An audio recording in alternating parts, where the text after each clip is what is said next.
Have you ever asked an AI a question and gotten back something, well, completely useless? Yeah, it's super frustrating. But what if I told you there's a simple framework that can turn those vague questions into vivid, perfect answers? Let's dive in and see exactly how to do that. Okay, take a look at this. On one side, you have a prompt most people would write about AI. I mean, where does the AI even begin with that? It's way too big. But on the other side, we have a much better version that specifies the length, the topic, the audience, and the tone. This is the exact shift in thinking we're going to master today. And here's the proof. The vague prompt gets you a vague, generic blob of text. But the specific one? It delivers exactly what you asked for. Focused, useful, and in the right tone.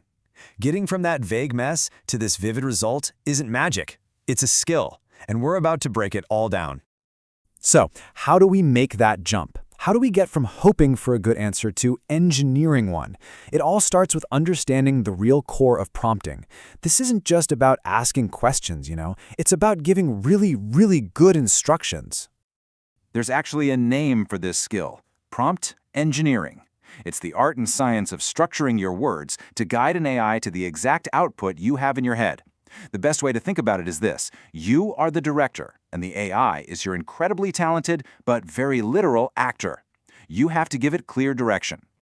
And to make this really easy to remember, we're going to use a simple framework.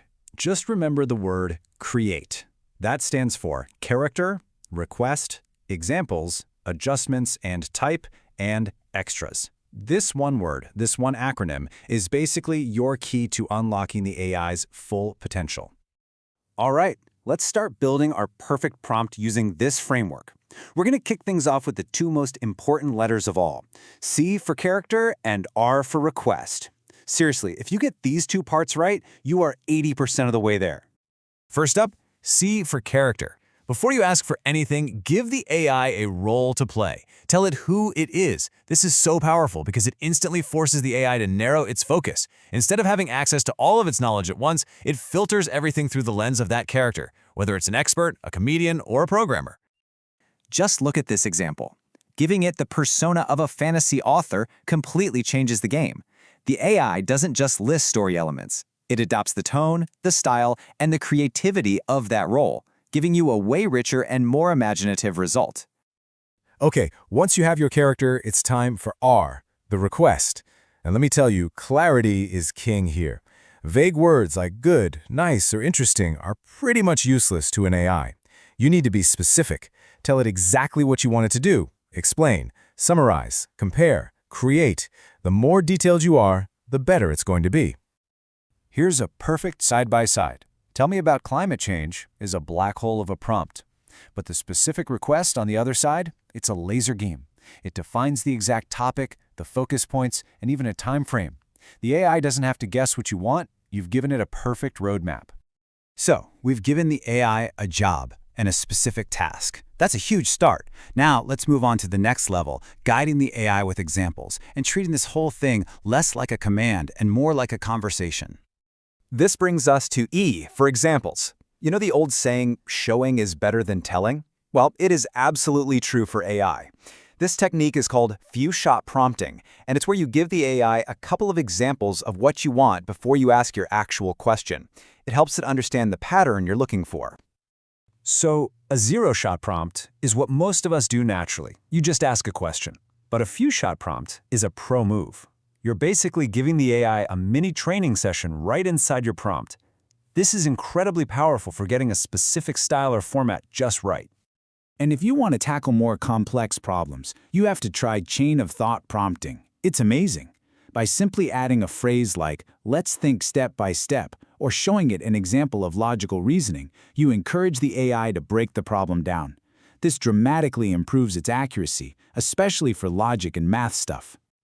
Now, this is a huge mindset shift, but it's so important. Your first prompt is almost never your last. Think of the first answer you get as a first draft, not the final product. The real magic happens in the follow-up. Don't be shy about giving feedback. Use simple, direct follow-up commands like these. Every single one is a small course correction, guiding the AI closer and closer to that perfect response you're looking for. This back and forth is what really separates the novices from the pros. All right, we have set the stage, we've started the conversation. Now it's time for the finishing touches in our CREATEE framework, controlling the output's format and adding some powerful extras to give you total control. Next up is T for type. You are in charge of the format. Don't just settle for a big wall of text. Tell the AI exactly how you want the information presented. Do you want a bulleted list, a JSON object, a script? Defining the structure up front makes the output so much more useful. For instance, if you ask for a comparison between Python and JavaScript, you might get a long, dense paragraph. Or you could ask for a table and get this beautiful, clean, structured output. It's the same information, just presented in a much more effective way. And finally, the last E is for extras. Think of these as power-ups for your prompts. If a conversation with the AI goes way off the rails, just type "ignore everything before this prompt" to hit the reset button. And my personal favorite, if you're not sure what details to provide, tell the AI to interview you first. It's a game changer. Now, with all this power comes a quick but really important word of caution about something called prompt injection. This is basically a security risk where a cleverly crafted input can trick a model into doing something it's not supposed to do. The big takeaway for you? Just be a responsible user. Always be mindful of this, and please, never ever input sensitive personal information. And there you have it. We've gone all the way from asking vague questions to using the full CREATE framework. You now have the complete toolkit to go from being just a user to a true prompt engineer. I like to think of AI as a grand piano. The keys are there for everyone to use. But now, you don't have to just mash them and hope for the best. Now you know the language. You know how to put the notes together to create actual music. So, you have the framework. You know how to assign a character, make a clear request, provide examples, adjust the output type, and use powerful extras. The only question left is,